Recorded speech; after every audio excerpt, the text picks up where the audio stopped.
Well, good day guys, my name is Asanda, the game also known as ATJ22. So, namhlanje I'm going to talk about an issue noma ngizokhuluma ngephupho elijwayele ukuhlupha abantu abaningi.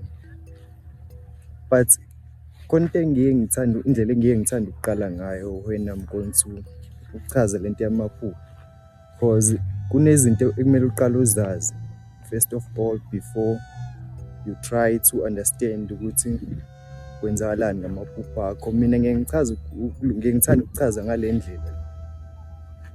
First of all, kunento yokuqala okumele uyibheke mawukuthi uhlushwa amaphupho. Mawukuthi uzaleke ngale ndlela ewukuthi uzalelwe ekhaya komalume, maningi amaphupho ozowaphupha ozothi mawuhamba futhi abantu beku-confuse ngawo, bethi mhlampe kumele uyothwasa kanjani, besho into ey'ningi. First of all, if uyingane ezalelwe komalume, chances ukuthi ubaba wakho engabe seduze nawe maningi. Kanjani? Yeah, njengoba ngisho ukuthi most of the time abantu abazalelwe ekhaya komalume usually they are living with single parents noma bahlala nje nomama kuphela emakhaya. So as wena umntwana okanjalo, njengoba ngisho ukuthi vele kuzokwenzeka ukuthi uhlushwe amaphupho isikhathi esiningi. Mina ngithanda ukubeka ngale ndlela-ke, yabo njengoba usuwumntwana ozalelwe ekhaya komalume, ziningi izinto ubaba wakho asuke engakwenzelanga zona. Izona lezi zinto ey'gcina sey'cause ukuthi ube nalamaphupho amaningi, agcine eholela abantu abanye ezinye zey'ngane ukuthi kuthiwa ayithwase mhlawumbe mayilokhu uyibuza ngawo kanjani, ngoba qhamuka amaphupho amaningi. Usually vele amaphupho amanzi azokuhlupha cause ubaba wakho, hhayi nonke kodwa ubaba wakho ukuthola ukuthi akazange ukuzohlawula kini ngenkathi wakhulela uma wakho. Uthola ukuthi nje njengoba uhleli nakhona komalume, uma wakho mhlawumbe wakhulelwa kuney'nkulumo ey'thize, kwagcina kuwukuthi mhlawumbe awurejistiwe emsamu noma awushiseliwe impepho uma ukuthi nikholelwe emsamu, ngoba ngiyazi la kunina kungenzeka kube khona abangakholelwa ey'ntweni zesiZulu, kodwa lamaphupho enijwayele ukuwabuza kubantu kube ukuthi nani anihluphe. Kujwayele ukwenzeka ngaleyo ndlela. Uzophupha amanzi ngalama-reason owukuthi nje awurejistiwe, mhlawumpe emsamo awushiseliwe impepho mhlawumbe yakomalume, ngoba kwesikhathini esiningi abanye obaba nje noma omama mabezala iy'ngane, ulwazi sukeluleka ulwazi. Umuntu engayizala ingane mhlawumbe uthole ubaba wayo yampungose bese ibiza isibongo sampungose, okuyikona-ke lokho othothi kuzokukhozela ukuthi ube kwi-issue yokuthi lokhu uphupha izinto ey'ningi. Cause mawuzaleke ngale ndlela yokuthi ubaba wakho noma wakho abashadile, vele it's normal kumele ubize isibongo sakomalume. Usually-ke akwenzeki kanjalo, noma kwenzekile kanjalo uthothi ubiza sona isibongo sakomalume wakho, uthothi vele abazali bakho labo awenzelwanga lutho nje. I-first step sokuthi ubike kwempepho, vele uma ungabikiwe kwempepho uzodinga ukuthi ngoba mhlawumpe kwabanye kuyenzeka uthothi ngenkathi uma wakho esakhulele kwathethwa. So yabo nje uzophupha amanzi nje, kumele wenzeke ama-purifications noma kumele wenzeke ama-cleansing, kugezwe leziya y'nkulumo leziyana. Futhi mina kunendlela elula ngiye ngithanda ukuthi lento ngiyibhreke ngayo. Ngelinye ilanga ngiyafisa ukuthola isikhathi ngiyifundise nje lento. Kune-calendar system noma kunendlela yama-numbers ongathi mangathiwa ngikuchazela ngayo, uvele uthole ukuphumula noma ube free about lezi zinto ezi-spirituality, cause ngeke kuze kusize ekuthenini mina ngizohlala la ngithi uma uphupha ukuthi kusho ukuthi, uma uphupha ukuthi kusho ukuthi, uma uphupha ukuthi kusho ukuthi, ngoba yonke leyo nto iyawulimaza umqondo wabanye. Ngelinye ilanga ngokuchazela ukuthi kanjani masifika lapho.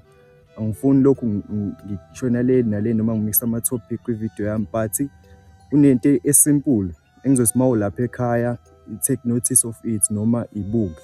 Yabo indlela ikhalenda eli-arrange-ke ngayo noma elikhandwe ngayo nempilo yomuntu, ngokwami nange-point of view yami ngingasho ukuthi uma ungasebenzisa yona ukuze uphile, noma ungazi le skill engizokutshela zona ukuze uphile, kungalula for wena ukuthi uyi-understand ukuthi ubani noma uzala iy'ngane ukwazi ukuzenzela izinto i-step by step. Lapha ekhalendeni siye sinothise ukuthi iy'namba noma iy'nsuku elo ekhalendeni iqala from 1 to 31. But if ikhalenda kahle kahle liya-relate nempilo yomuntu. If uzonothisa lokhu noma uzolalela lokho engizokusho, if you look at 7, 14, 21 and 28, those numbers or those kuwena ngathi buke as ama-years. Kuleyo mnyaka yabo, the more uyi-reacha u-7 kune-stage mhlawumbe uthi uzaliwe ingane ukhule u-reach u-7. That is stage 1 of your life. Kulo stage 1 kunezinto ezamasiko depending ukuthi usiphi isibongo kumele wenzele zona. From 1 to 7 kumele kube ukuthi usurejistiwe ngokwesibongo, kwenziwa ama-purification. If yonke leyo nto ingenzekanga, usually vele uzothi masuku stage sama-teenage usuku 18 uqala ube nalezi zinto zamaphupho, or else ziqale khona from once wakuhlakanipha nje ziqala lapho 10 bani ube nokuphupha ukuthi awuxoxi. Ngikhulume ngo-7, then kube nenamba leyo 14. 14 usually that is the process whereby umuntu ngisho ethiwa intombazane nomfana ama-feelings akhe eqala eba active. Nalapho ku-age of 14 kuyaphansi or kuyaphezulu umzimba wakho usuguquka usungena ku-stage 2. Nakulapho kune-process ethile noma usiko ethile okumele wenzele lona. U-stage 2 lo bengikhuluma ngawo, la khona usuqala usudevelopha ama-feelings, sekwenzeka ini ama-puberty stage. Nalapho as umuntu kuyadingeka ukuthi kube nosiko oluthize wenzelwa lona depending esibongweni sakho. Then sidlule sekule age of 21, which I consider it as stage 3. Lapho-ke ku-21 ila uzonothisa khona because lento ila niqala khona nibe nenkinga yamaphupho because usuphumile esikoleni. Then bese ba-high as ade ngishilo ukuthi uma uyingane ezalelwe komalume iningi izinto ungenzelwe zona, bengibala zona lezi zinto. Wena ulo miss iy'teji lo amasiko ekumele wenzele wona ey'teji eziwu-2, 7 years naku-14 years kunezinto ongenzeliwe zona. Wafika-ke ku-18 because ngithe kuhamba 7, 14, 21 and 28. Usufikile ku-21. Nakhona lapho that is where la nijwayele ukuthi khona umuntu seku-21st or uzokwenzelwa ilo iphathi. Abanye bajwayele ukwenzela umemule uma uyintombazane, abafana ngazi baye benzelweni. Nakhona lapho that is stage 3 of your life. Nakhona kusuke kunosiko kumele wenzele khona because usuphumile kwi-teenager usuzongena kwi-adult. Sekumele ukhule nawe uthole abantwana, kwenzele zonke lezi zinto, uthole umsebenzi.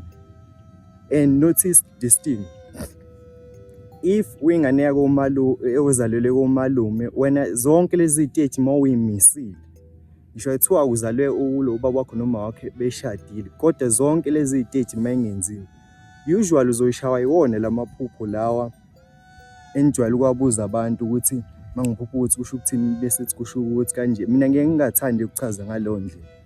U-stage 4 which is usufike kule minyaka le ka-28, nalapho if ulekha lezi stage zo-3, mina ngeke ngithi u-stage 4 usually uzosafarisha empilweni. Uma ufika ku-stage 4 umisa zonke lezi step, ngelinye ilanga masithola ithuba so ichaza ukuthi kanjani lezo stage because I'm in the middle of nowhere and I have to close this video. But if you have any questions, write them on the comment section. There are lots of things I have to share with you. I wish this video could go viral as much as it can. Sihloniphane guys, I'm here to try and understand this abantu abathize abakhona la. As I've said, I'm in the middle of nowhere. I have to close this video. Sidibane kwi-video elandelayo. If you have any question or if you have any dream that ofisa ukuthi ngilichaze, I'll do it. But if awuzwanga kahle ufuna ukuchazele ngenye indlela, bhala kwi-comment section what you want to hear from me. My name is Asanda ATG22. I'm here to share my point of view about spirituality. Take it easy.